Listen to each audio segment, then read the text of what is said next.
Welcome to the math record. Today I'll introduce the concept of higher order derivatives, which is going to be our concluding video for chapter 1. So higher order derivatives are pretty simple. It's just derivatives of derivatives. So let's just use two examples. Let's say y is equal to x to the power 5, and let's use a trig, which y is equal to sine of x. Okay, so let's say, the first derivative is going to be derivative of y, 5x to the power 4 using the power rule.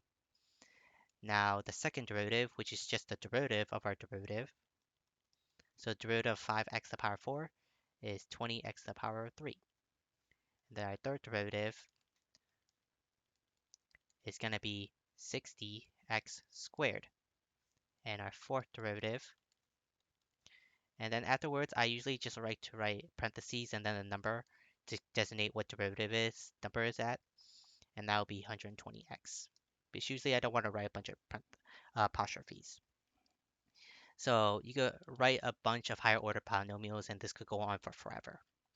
And that's basically higher order polynomials for the higher order derivatives for a polynomial. Now let's try higher order derivatives for a trig. So for the first one, derivative of sine is cosine. The derivative of cosine is negative sine.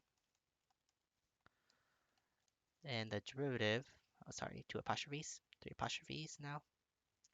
The derivative of sine is cosine with this negative, so that's negative cosine. And then the fourth derivative,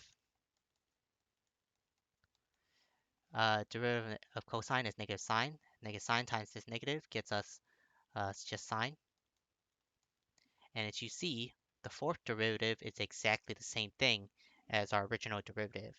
And that's is why I chose this example, because y equals sine of x and y equals cosine of x.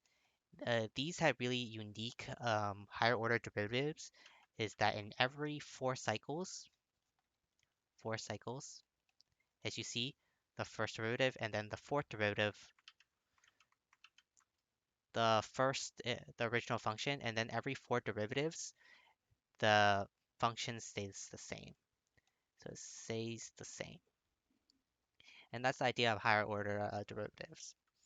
And the reason I introduce these is that later on in our applications, we're going to use the first derivative because it's really important as we've been doing so far, and the second derivative, which is going to help us do some applications with graphs.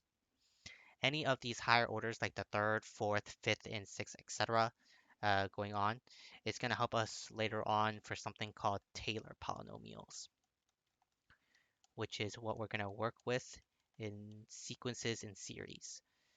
And that's basically it for higher order derivatives. Thanks for watching, and I'll see you at the next video.